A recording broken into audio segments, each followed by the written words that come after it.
Hello friends, welcome back to our YouTube channel MS knowledge hub. मेरे प्यारे विद्यार्थियों, आज से मैं एक यूट्यूब पर प्लेलिस्ट बनाने जा रहा हूँ एनसीईआरटी मैथ की 10th क्लास की। तो ये यूपी बोर्ड के जो सिलेबस है उसके बेस पे होगी और इसमें मैं एक्सरसाइज 1.1 से स्टार्ट करूंगा और मैं निरंतर आपको इसमें एक वीडियो अवश्य दूंगा, देने का प्रयास करूंगा और इसमें आपका मैथ में इस प्रकार से यहाँ पर सोल्व करा दूंगा। आपका एनसीईआरटी मैथ की बुक में जो पहला चैप्टर है वो वास्तविक संख्या या रियल नंबर्स हैं। इसका पहला क्वेश्चन है, निम्नलिखित संख्याओं का महत्तम समावर्तक या HCF हाईएस्ट कॉमन फैक्टर हमें ज्ञात करना है यूक्लिड विभाजन एल्गोरिथम से। ये थ्योरम है यूक्लिड थ्योरम, इसके माध्यम से हम इसमें HCF फाइंड करेंगे। देखिए विद्यार्थियों, इसमें हम जो है यूक्लिड डिवीजन थ्योरम में हमें HCF जो निकालना होता है, आपने जो पिछली क्लास जो कक्षा थी आपकी, उन्हें पिछली क्लास में आपने 8th-7th में पढ़ा होगा कि डिवीजन मेथड से HCF निकालना। तो ये उसी मेथड पर बेस्ड है, डिवीजन मेथड से इसका HCF हम निकाल लेंगे हम। तो देखिए इसमें मैं आपको बताता हूँ इसका एल्गोरिथम क्या है, यानी कि ये जो थ्योरम है किस बेस पर काम करती है। पहले तो मैं बता दूं, देखिए यूक्लिड एक वैज्ञानिक थे जिन्होंने ये थ्योरम दी है, मतलब मैथमेटिक्स थे, जो मैथ के ज्ञाता थे, उन्होंने थ्योरम दी। देखिए होने को तो ये एक तरीके की थ्योरम है, परंतु अगर सिंपल वे में मैं कहूँ तो आपने 7th और 8th क्लास में डिवीजन मेथड से HCF निकाला होगा, तो वही मेथड इसमें आपको अप्लाई करना है और ज्यादा इससे ज्यादा इसमें कुछ नहीं है। तो देखिए अगर दो नंबर हमने लेट माना या लेट हमने दो नंबर ले लिए A और B, तो देखिए A और B हैं हमारे पास दो नंबर, हमें इसके साथ हमें इसे सोल्व करना है। तो इसमें हमारे पास क्या है, जो A है वो नंबर हमारे पास बड़ा होगा और जो B है वो नंबर हमारे पास छोटा है। सपोज दैट ये इस तरीके से नंबर है कोई कि A इसमें नंबर बड़ा होगा और B छोटा, तो हम इसमें कैसे डिनोट करेंगे। तो देखिए A को हम लिख सकते हैं B की जो छोटा नंबर है उसकी ना मल्टीप्लाई में कुछ ना कुछ जरूर होगा, तभी तो ये नंबर बट इसके इक्वल आएगा। B multiply Q plus R। देखिए आप इससे घबराइए ना कि सर A कहाँ से आया, B कहाँ से आया, Q कहाँ से आया, R कहाँ से आया, क्वेश्चन क्या है, आप क्या बता रहे हो। बेटा मैथ में जो है लेट और माना, इन चीजों का बड़ा महत्व है। इन दो अक्षरों के बिना अगर आप हिंदी मीडियम के स्टूडेंट तो आप मानो को नहीं छोड़ सकते, अगर इंग्लिश मीडियम के स्टूडेंट है तो लेट को नहीं छोड़ सकते। इन पे ही पूरा मैथ टिका हुआ है, आपको मानना ही पड़ेगा तभी आप क्वेश्चन कर सकते हैं। तो देखिए समझ लीजिए, तो हमारे पास कोई भी दो नंबर थे, अभी आपको मैं नंबर भी आपके सामने है, नंबर में भी बताऊंगा, पहले मैं आपको ऐसे ही समझाता हूँ थोड़ा सा। देखिए हमारे पास कोई भी दो नंबर हैं A और B, उसमें A नंबर बड़ा है और B छोटा, तो हम A को लिख सकते हैं A equal to B multiply Q plus R, अर्थात जहां भी यहाँ A जो नंबर रहा होगा वो उस B के मल्टीप्लाई में कुछ रहा होगा और प्लस उसका जो R है ये इसका रिमाइंडर रहा होगा। हमें इस डिवीजन को मेथड से कैसे अप्लाई करना है, तो हमें देखिए ये फॉर्मूला ही यूज करना है। ये एक तरीके का फॉर्मूला मान लीजिए, इस थ्योरम का निचोड़ मान लीजिए या इसका लीजिए का रिजल्ट मान लीजिए, इस थ्योरम का ये अप्लाई करना है। हमारा आंसर कब आएगा, जहां हमारी R की वैल्यू 0 आ जाएगी। क्या आ जाएगी, 0। जहां हमारी R की वैल्यू आ गई हमारा आंसर खत्म। अभी आपको मैं उस क्वेश्चन पहले एक थोड़ा सा छोटा सा आंसर बताता हूँ। देखिए मान लीजिए हमारे पास दो नंबर हैं, एक नंबर है 15 और एक नंबर है 10। इसमें हमें क्या करना है, 10 और 15 का HCF निकालना है इसी मेथड से, यानी कि यूक्लिड डिवीजन मेथड से ही हमें 10 और 15 का HCF निकालना है। तो कैसे करेंगे, तो देखिए सबसे पहले हमारे पास जो A है 15 वो हम यहाँ रखते हैं। 15 को यहाँ पर रखने के बाद अभी आप बताइए कि मैं जो 10 की मल्टीप्लाई किससे करूं कि इसके इक्वल आ जाए। तो देखिए 10 की मल्टीप्लाई अगर मैं 2 से करूं तो इसके इक्वल आ सकता है, नहीं आ सकता ना, बड़ा हो जाएगा, 20 हो जाएगा।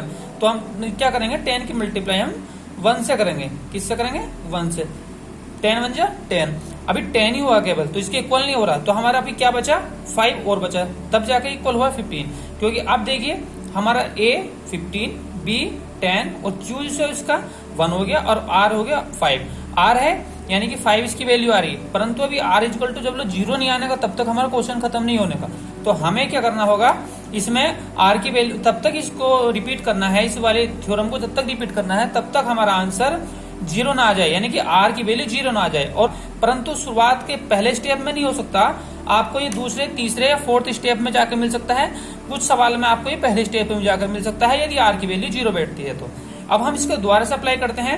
अब हमारे पास जो है B क्या है, अब इसमें देखिए जो आपके, मैं आपको थोड़ा सा शॉर्ट मोड बताना चाहता हूँ, एक चीज यहीं पर समझाना चाहता हूँ। देखिए जब आप डिवीजन मेथड से जब कभी एलसीएम निकालते थे 7, 6, 8 में, तो आप क्या करते थे सर, जो भी छोटा नंबर होता था उसे इधर ले लेते थे और 15 को इधर ले लेते थे और उसको डिवाइड करते थे।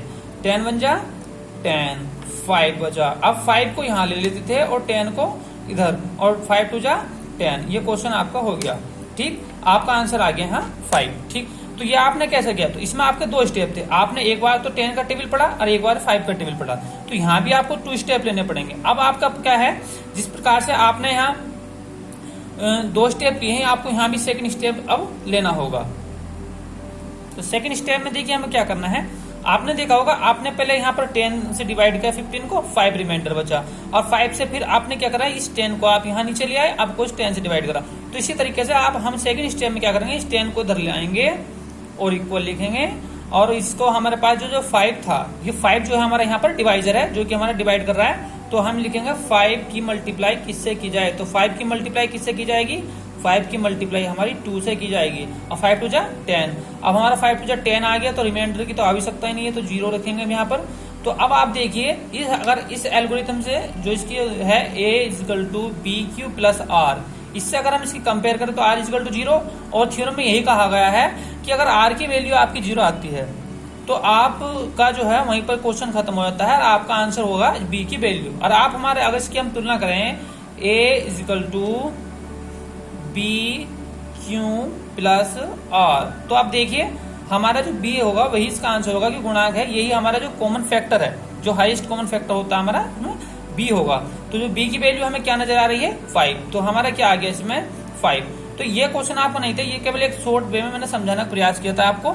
ठीक, अब हम मेन क्वेश्चन पे आते हैं, वो आपको मैं बताऊंगा कैसे करना है, मगर आपको यूज हमेशा यही रखना है। तो इसमें भी हम अब नेक्स्ट क्वेश्चन, हमारा जो मेन क्वेश्चन है उसको खोजते हैं। तो देखिए प्यारे विद्यार्थी, जो भी यहाँ अपना नोट्स बनाने चाह रहे हैं वो चाहे तो अपने नोट्स बना सकते हैं, और अपनी मैथ की नोटबुक में यहाँ से क्वेश्चन पुटअप मैं करा रहा हूँ। कुछ क्वेश्चन मैं आपको होमवर्क में दूंगा, तो आपको होमवर्क में करने होंगे। ठीक है, और मैं पहला क्वेश्चन आपको करा रहा हूँ, तो आप अपनी नोटबुक तैयार रखिएगा और इसे वीडियो को पॉज करके वहां से क्वेश्चन को कर सकते हैं कंप्लीट। वीडियो लंबा हो रहा है थोड़ा सा, क्योंकि मैं चाहता हूँ विद्यार्थी किसी भी प्रकार का इस वीडियो को देख रहा हो तो हर विद्यार्थी की समझ में वीडियो आ जाए, मैथ के क्वेश्चन आ जाए कॉन्सेप्ट, क्योंकि 1.1 का पहला क्वेश्चन है, यह आना बहुत जरूरी है। यह आपके मस्तिष्क में आ गया, आपकी शुरुआत अच्छी होगी तो आप मैथ कोई नहीं रोक सकता फिर, क्योंकि first impression is the best impression. यदि आपका पहला ही इंप्रेशन मैथ में अच्छा रहा तो आप अच्छे से मैथ कर जाएंगे। ठीक है, यदि आपको अभी से ऐसा लगने लगा कि सर क्या बता रहे हैं समझ में नहीं आ रहा, तो बेटा आपको बहुत ज्यादा कठिनाई हो सकती है आगे। तो इसलिए थोड़ा डीपली वीडियो को रिपीट कर लीजिएगा, दोबारा से समझ लीजिएगा। मैं आपको अगर कोई भी समस्या है तो कमेंट में बता दीजिए मुझे, मैं आपको वहां पर इसका सॉल्यूशन बता दूंगा, या आप मुझसे संपर्क कर सकते हैं। देखिए, तो सबसे पहले हम देख लेते हैं इसमें संख्या छोटी बड़ी कौन सी है। तो देखिए सबसे पहले हम लिखेंगे यहाँ पर 225, जो ये बड़ी संख्या है किससे, 135 से। ठीक है, अब हमें क्या करना होगा, पहला स्टेप में हमारा क्या होगा, यहाँ पर हम फर्स्ट स्टेप करेंगे, स्टेप फर्स्ट। या देखिए हमारी यूक्लिड डिवीजन थ्योरम है a=bq + r, तो हम यहाँ पर इसको अप्लाई करेंगे। तो देखिए हमारा जो है 2 to 5 = 135, तो हम इसकी मल्टीप्लाई किससे करें कि हमें इसके इक्वल। देखिए अगर 2 से मल्टीप्लाई करेंगे, साफ सी बात है, अगर 2 से मल्टीप्लाई करेंगे तो ये इससे अधिक पहुंचने वाला है संख्या है, क्योंकि अगर आपके पास 100 है तो 2 से मल्टीप्लाई करेंगे, 200 तो ऐसे ही हो गया, 35 या 70, तो इससे तो अधिक पहुंच जाएगा। तो हमें क्या करना है, यहाँ पर 1 से मल्टीप्लाई करेंगे। अब 1 से मल्टीप्लाई कर दी, हमारे पास 135 बचा। अब बचा क्या इसमें, तो देखिए इसके लिए मैं बता सकता हूँ आपको इसमें क्या करना है, डिवीजन मेथड है तो डिवीजन ही अप्लाई करना पड़ेगा। आप क्या करेंगे, 135 से डिवाइड करेंगे, ये आपका रफ वर्क होगा।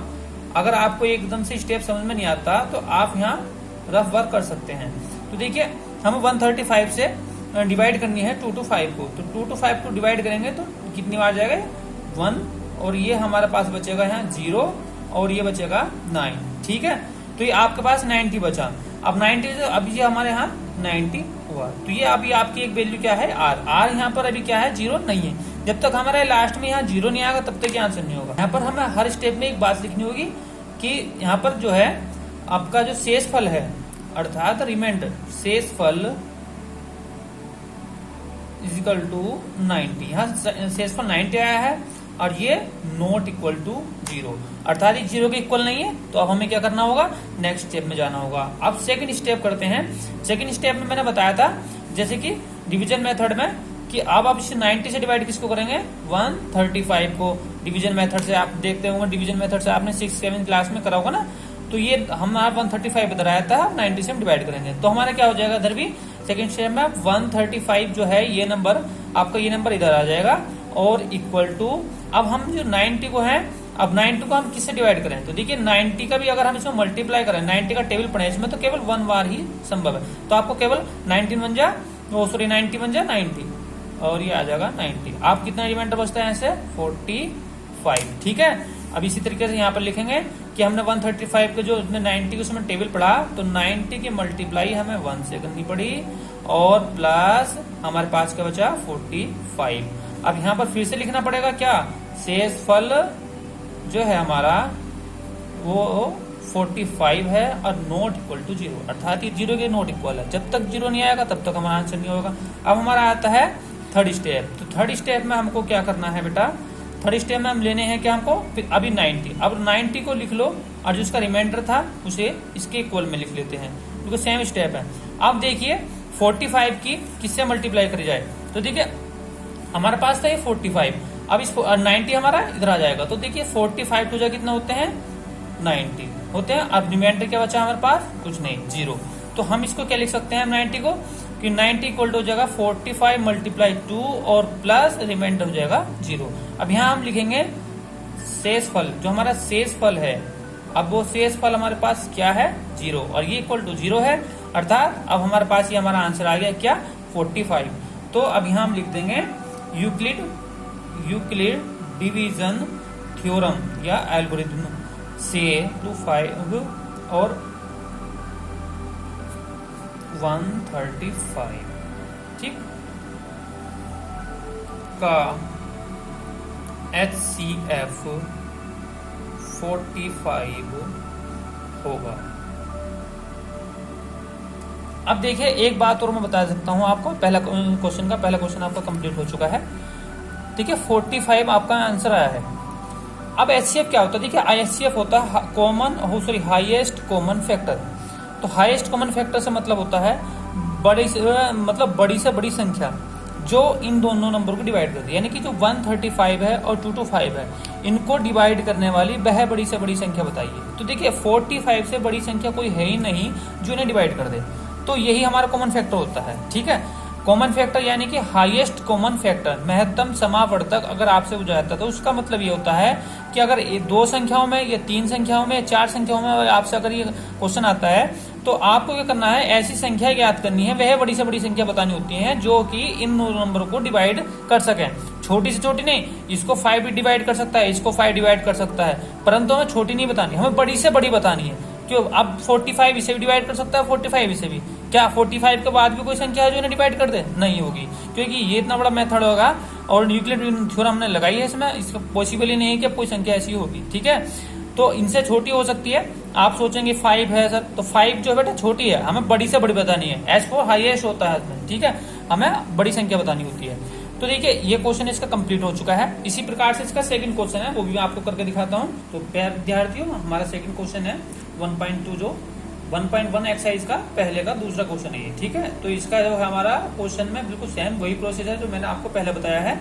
तो इसमें क्या है 196 और 38,220। अब देखिए इसमें जो है आपको सबसे पहले डिवीजन मेथड है, तो डिवीजन अप्लाई करना पड़ेगा। इसके लिए आप देखिए इसमें सबसे पहले एक रफ पेपर ले लीजिएगा अपने साथ भी, अब यार रफ में उसका डिवीजन करके देखिएगा, और उसके बाद हम इसमें यूक्लिड विभाजन थ्योरम लगाते हैं। हमारी यूक्लिड विभाजन थ्योरम क्या है बेटा, A equal to B multiply Q plus R। ये तो हमारी यूक्लिड विभाजन थ्योरम है।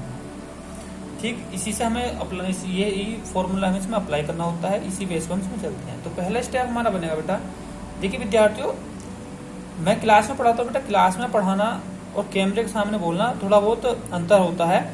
यदि मेरे बोलने में किसी प्रकार की कोई त्रुटि हो तो बेटा उसके लिए आप थोड़ा सा प्रतीक्षा कीजिए। जैसे जैसे मैं लगातार वीडियो बनाता रहूंगा तो मेरे अंदर सुधार आता चला जाएगा। और राइटिंग में मैं सुधार करने की प्रयास करता हूँ बेटा। राइटिंग अगर कोई बीच समझ में नहीं आ रही तो हमेशा आप कमेंट पूछ सकते हैं, और मैं वैसे बोल रहा हूँ और लिख भी रहा हूँ, तो हो सकता है अगर कोई लिखने में प्रॉब्लम है तो बोलने में हो सकता है वो सही हो जाएगी। और बोलने में प्रॉब्लम है तो आप लिखा हुआ देखकर समझ सकते हैं।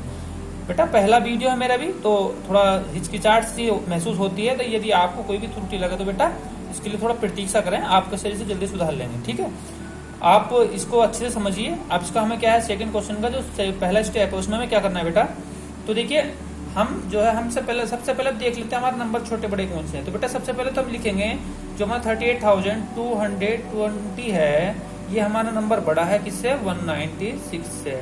अब हमें क्या करना है, तो जो हमारा जो बड़ा नंबर होता है हम आगे लिख लेते हैं फर्स्ट स्टेप में 38 और 220, ठीक। अब इक्वल टू 196।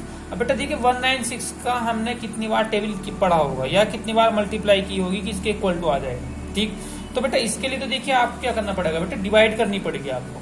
तो देखिए इसमें क्या है 196, ये आपका रफली वर्क है, आप इसे डिवाइड अपने कॉपी में अलग से करके देख सकते हैं, ठीक है। यहाँ पर हमें आपको डिवाइड करनी पड़ेगी कि 196 का टेबल इसमें कितनी बार पढ़ा जाए कि इसके इक्वल आ जाए। तो देखिए बेटा इसमें आप जब टेबल पढ़ने का प्रयास करेंगे या इसको डिवाइड करने का प्रयास करेंगे कि हम 196 की मल्टीप्लाई करते हैं किससे, 195 से, या 196 का टेबल हम 195 बार पढ़ते हैं तो ये हमारे पास आता है 38,220, ठीक है। अब हमारा पहला स्टेप क्या हो जाएगा, इसकी मल्टीप्लाई करेंगे हम 195 और प्लस रिमाइंडर में 0। अब हमारे पहले स्टेप में रिमाइंडर 0 आ गया, हमें लिखेंगे शेषफल क्या हो जाएगा हमारे बेटा, शेषफल इक्वल टू हो जाएगा बेटा हमारा 0, और जो है इक्वल 0 के, ठीक है। 196 आप हमेशा इसे लिखेंगे और ये यूक्लिड थ्योरम है, इसी से आप कंपेयर करेंगे। जो भी हमारा लास्ट का स्टेप जो आता है जिसमें r की वैल्यू 0 होती है, तो इसमें v की जो वैल्यू होगी वही हमारा आंसर होगा। तो यहाँ पर या इसे मान लीजिएगा जो लास्ट में इधर जो चलता है, जो लास्ट स्टेप में इधर आता है वो इसका आंसर होता है। तो हमारे यहाँ पर आंसर हो जाएगा जो HCF आ जाएगा, HCF जो आ जाएगा हमारा ऑफ 196 एंड 38220, तो इसका जो HCF आ जाएगा वो आ जाएगा बेटा आपको 196, यही इसका आंसर हो जाएगा। बेटा आप अगर हिंदी मीडियम से पढ़ते हैं, अगर आप तो हिंदी मीडियम में आप लिख सकते हैं यूक्लिड विभाजन थ्योरम से 196 और 38,220 का HCF 196 है। आप इंग्लिश मीडियम में पढ़ सकते हैं तो ऐसे लिख सकते हैं बेटा, ठीक है।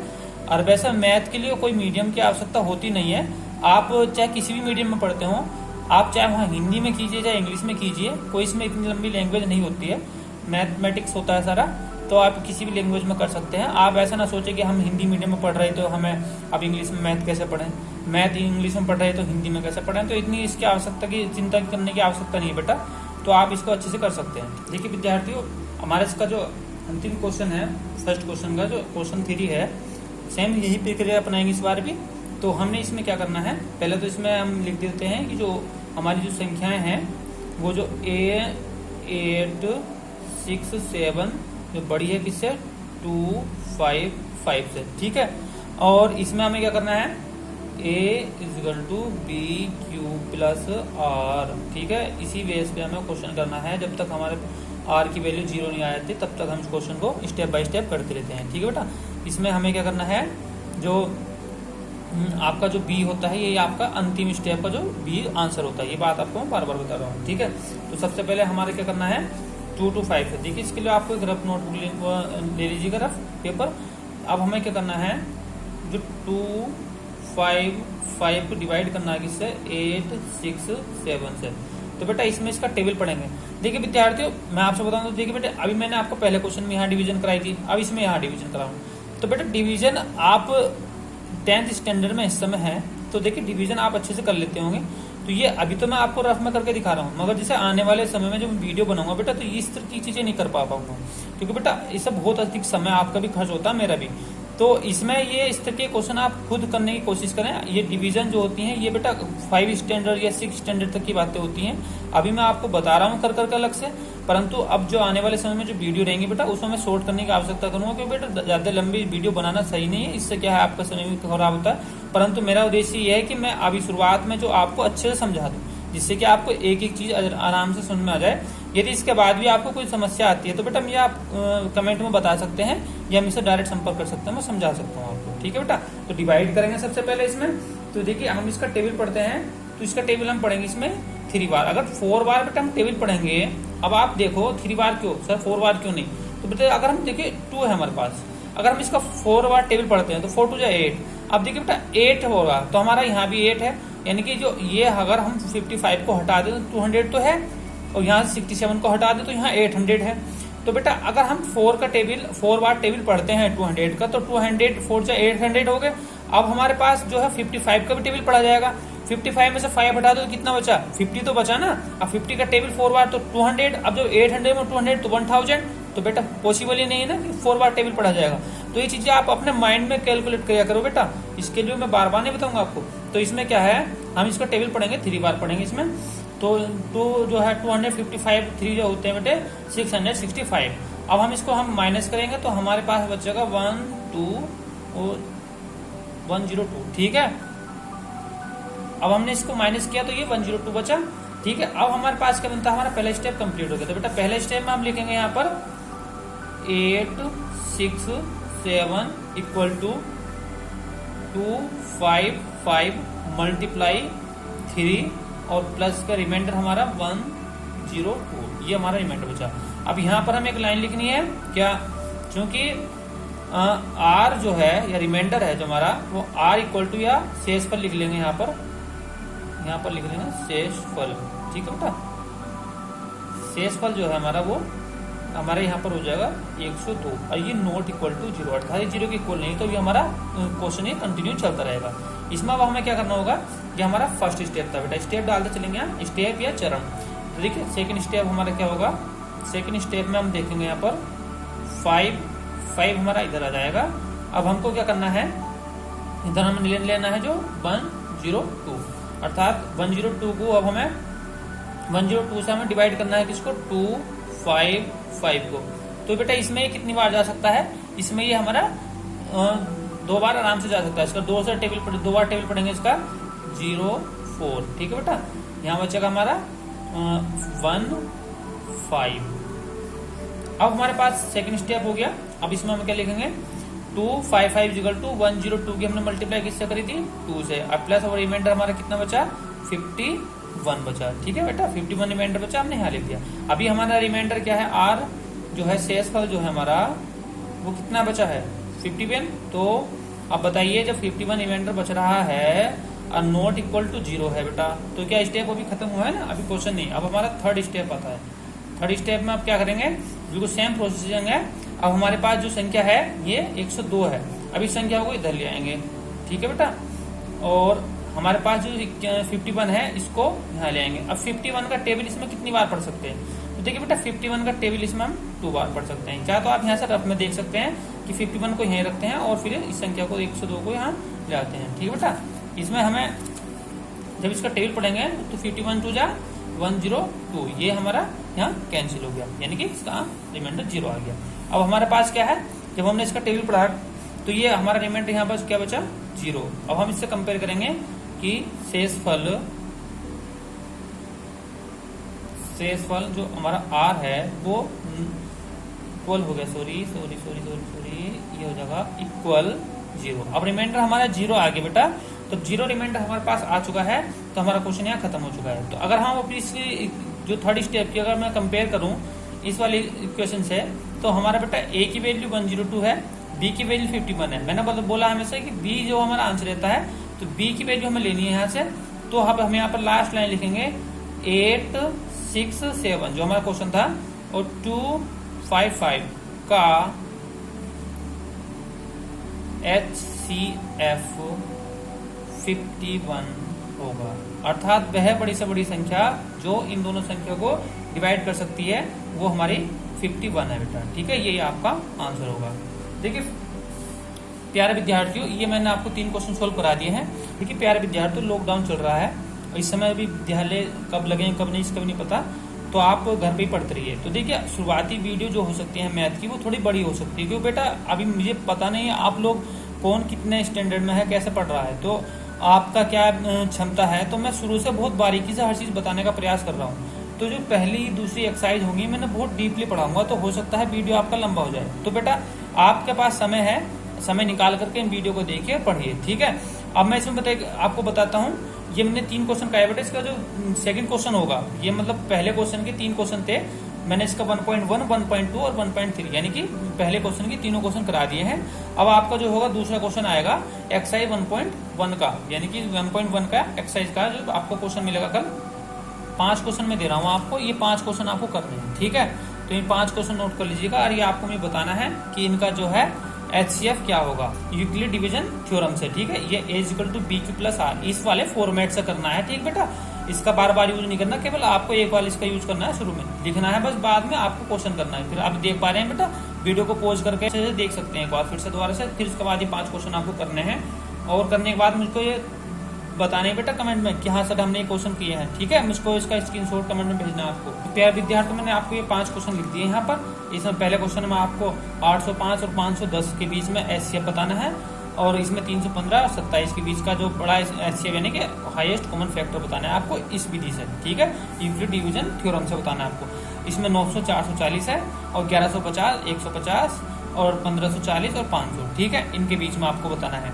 ये 5 क्वेश्चन आपको करने हैं। स्वतः वीडियो को यहीं समाप्त करता हूँ। और बेटा जितने भी विद्यार्थी हैं आपके हाई स्कूल के, किसी भी स्कूल के हों, जो हाई स्कूल में पढ़ रहे हैं और विद्यालय भी चल रही है बेटा, तो उन तक भी वीडियो को आप शेयर कर सकते हैं, ठीक है। हमारा ये पहला वीडियो है, तो थोड़ा सा इसमें आपको त्रुटि नजर आएंगी, तो बेटा अभी धीरे धीरे आपको सुधार मिलेगा। तो अगर ये क्वेश्चन में अभी कोई प्रॉब्लम आई हो तो मुझे बता देना कमेंट में, मैं आपको दोबारा से बता सकता हूँ अलग से। और कल हम आपको उसका सेकंड क्वेश्चन कराएंगे, ठीक है बेटा। तो बेटा वीडियो को अंत तक देखने के लिए बहुत बहुत धन्यवाद।